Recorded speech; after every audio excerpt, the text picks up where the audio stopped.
Hi there, I'm Rob Hammond. This is part two in a series of videos I'm doing about Donald Trump and other related topics.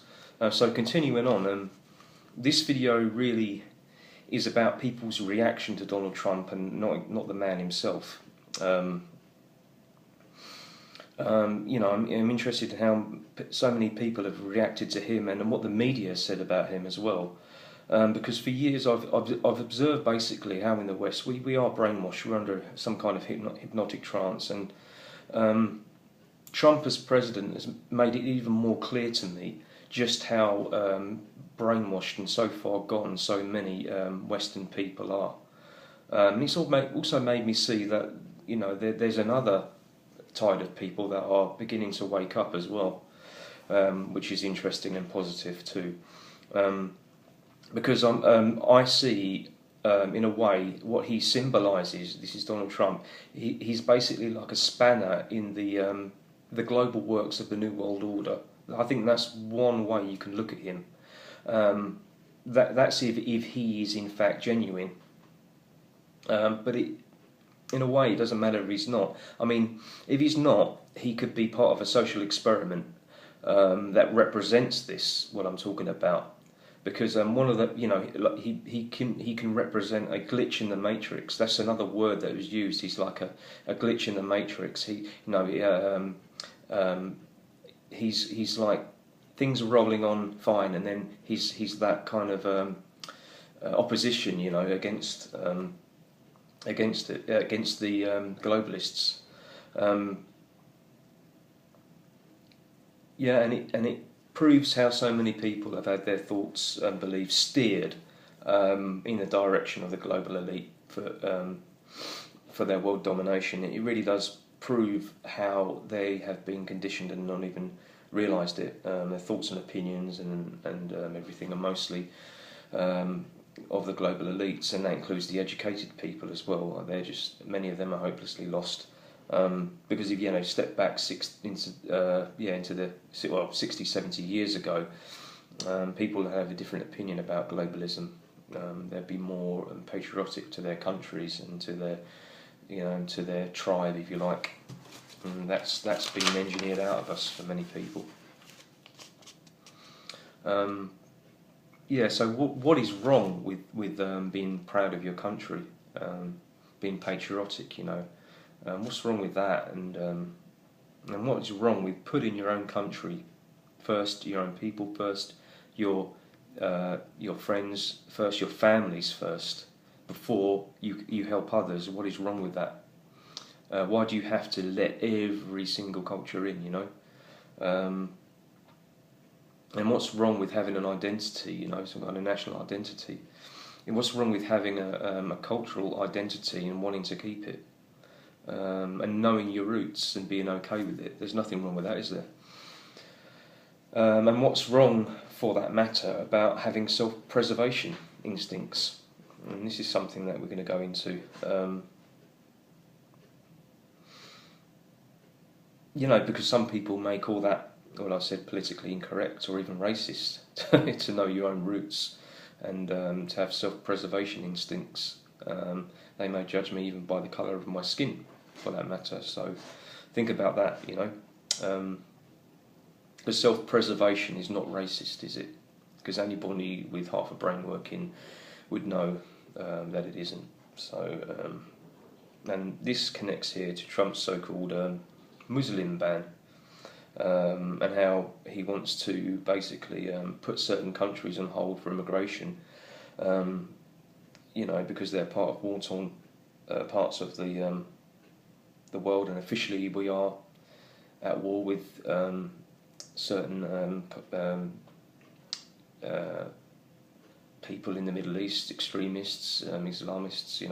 We are at war. There is a global war apparently of international terrorism. There is ISIS out there, so he's put a hold on those countries until things calm down, because if there are ISIS sympathisers among them, they're going to hide among that general population and infiltrate America. And so it's a security measure. He's not racist as far as I'm concerned. This is a complete overreaction or a misunderstanding, I think, on what he's done there. And it also shows you how brainwashed we've been on the whole globalisation agenda, which is what these elites, people like the likes of Hillary Clinton, want. And if anything, Europe should be following in Donald Trump's example.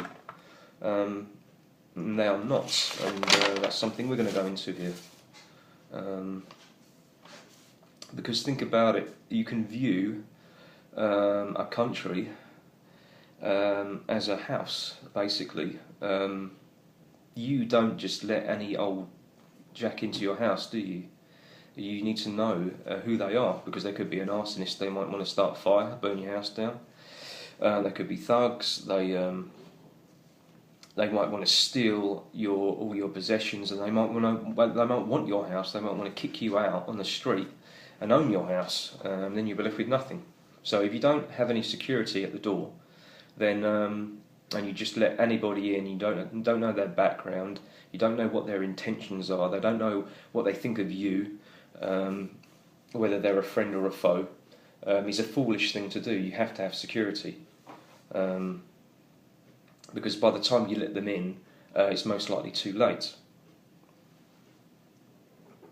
You know, if you sleep at night and you leave the latch off and you leave the door unlocked, and you find yourself being attacked and raped in the middle of the night, it's too late. And if you think that there may be preventative measures to take, while your enemy is in your house, I'm going to say, well, ask the German people about that now and how they're coping, because I think you'll find it's too late for them as well. And this is a very, very serious thing here. You know, they're having a bit of a culture clash, and that's just putting it lightly. Women are being molested and raped, apparently, on the streets. The women don't feel safe. They've been chased and ganged up by hundreds of Arab Muslim men, and they're being very violent. They're using sexual terrorism, basically, and the women are terrified. They don't know what to do.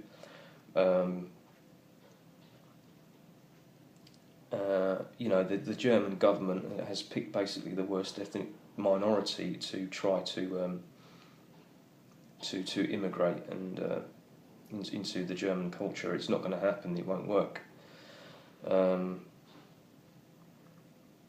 Or even in any European country for that matter. And this isn't an attack on Muslim people in general. If you're a Muslim and you are okay with what I just talked about earlier, but it just happens to be your religion, and you know you like the discipline, you get something out of it, makes you feel good, you have every right to dress how you damn well want to go out and say what you want to. Ideally peacefully, but if someone asks your opinion, you go bang and you give it to them about your belief, and they don't like it, tough cheese, because they asked. You wear what you want. If you want to wear a burqa, and I'm totally believe in this, if you want to wear a burqa and somebody else doesn't like it, tough shit, because it's your body. You can wear what you damn well want. If you're a Muslim woman and you want to wear a burqa, you like it, makes you feel comfortable on the street, and someone says to you, excuse me, that offends me, do you mind taking it off? You have every right to say, if you don't like it, look elsewhere, bugger off. You know? I actually totally believe that, because it's your body and it's your clothing. It's how you want to express yourself, you see.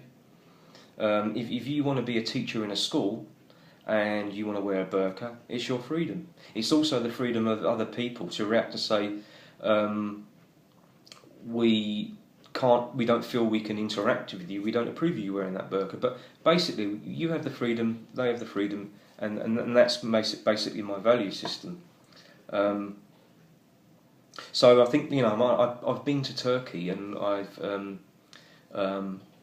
with my family, and we had like a little tour around, because there's loads of old Roman abandoned architecture around there, and it's very interesting. There's loads of lovely forests and things like that, and we went around there, and then in the middle of it, the chap, because they were Muslim, One of them showed us into his local mosque, and we went in there, and it was very nice. And he said, you know, I don't know who Al Qaeda or Al Qaeda or whoever they are. We're very naive here.